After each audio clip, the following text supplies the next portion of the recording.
샬롬 반갑습니다. 10월 26일 목요일 새벽 하나님께 올려드립니다. 함께 찬송가 286장 부르십니다.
오늘 말씀은 레위기 21장 10절에서 15절, 레위기 21장 10절부터 15절까지입니다.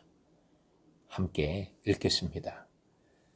자기의 형제 중 관유로 부음을 받고 위임되어 그 예복을 입은 대제사장은 그의 머리를 풀지 말며 그의 옷을 찢지 말며 어떤 시체에든지 가까이 하지 말지니 그의 부모로 말미암아서도 더러워지게 하지 말며 그 성소에서 나오지 말며 그의 하나님의 성소를 속되게 하지 말라.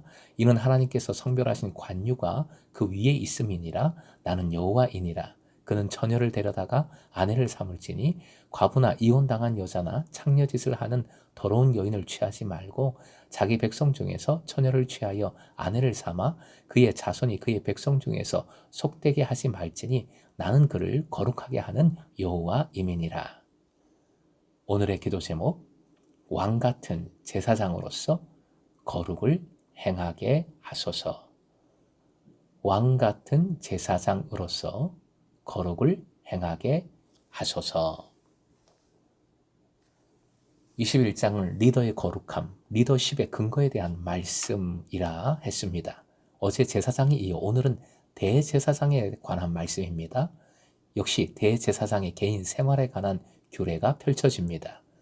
10절, 대제사장의 기름 부음과 대제사장의 의복은 대제사장의 직책이 더 높은 것임을, 그 영광을 강조하시는 말씀입니다. 그런데 이는 예수님의 이 말씀과 연결이 되지요. 누가복음 12장 48절 함께 읽겠습니다. 물은 많이 받은 자에게는 많이 요구할 것이요 많이 맡은 자에게는 많이 달라 할 것이니라. 큰 리더로서의 큰 책임감을 야고보 사도도 이렇게 말했습니다. 야고보서 3장 1절 함께요. 내 형제들아 너희는 선생된 우리가 더 큰 심판을 받을 줄 알고 선생이 많이 되지 말라. 이러한 큰 책임을 가진 대제사장에 대해서 어제 말씀 제사장의 경우와 마찬가지로 동일한 두 가지 문제를 제기하십니다. 첫째, 애도의 문제인데 12절까지 나오지요. 대부분의 사람들에게 애도 표시가 전혀 악이 없는 행위라고 해도 대제사장에게는 어떠한 관습적인 애도 표시도 허용하지 않았습니다. 그는 이 교도의 우상 숭배 의식과 관련된 모든 풍습에 절대 참여할 수 없었습니다. 게다가 일반 제사장들에게는 가능한 것도 허락되지 않았습니다. 즉, 가장 가까운 혈육의 장례식에 참석하거나 슬픔을 표현해서도 안 되었습니다.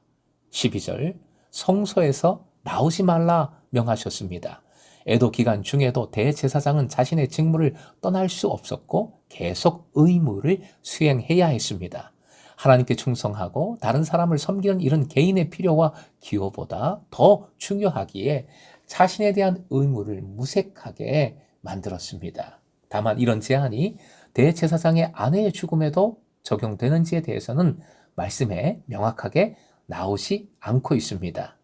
두 번째로 결혼에 관한 규례가 13절부터 15절까지 이어집니다. 대제사장은 처녀를 데려다가 아내를 삼아야 했습니다. 그가 결혼할 수 없는 대상에는 앞서 언급한 창녀와 이혼한 여자뿐만 아니라 과부도 포함되었습니다. 그래야 15절, 그는 더러워지지 않는 자녀를 자기 백성 가운데 남기게 될 것입니다. 이런 제안의 목적은 계보의 정결함을 보호하고 제사장이 아버지임을 확실히 하기 위해서입니다. 대제사장의 경우는 더 하지요. 그래서 가능한 의구심을 모두 제거하는 것이 필수였습니다. 대제사장직이 세습직이었기 때문에 그러했습니다. 이런 모든 규례의 목적은 분명합니다.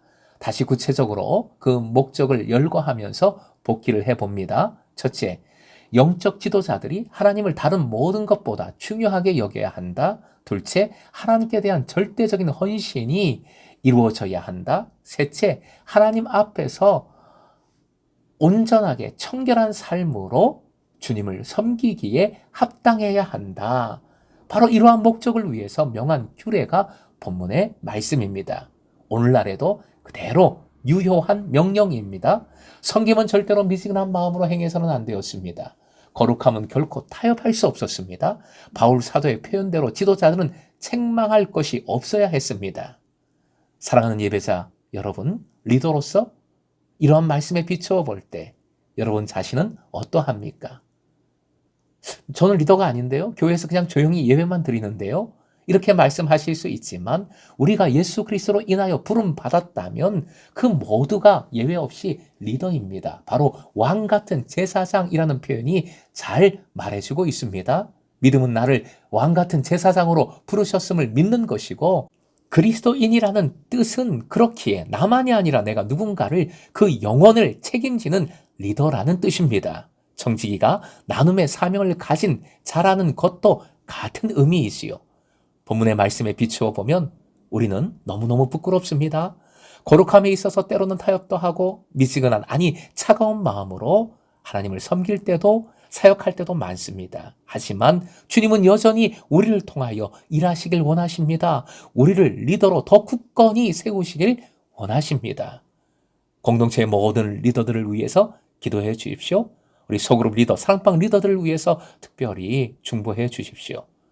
함께 리더로서 오이코도메오 세워져 나가기를 소망합니다. 오늘도 오직 주님을 의지하여 왕같은 제사장으로서의 거룩한 삶을 힘차게 살아가는 금성의 제자 되시길 주님의 이름으로 축원드립니다.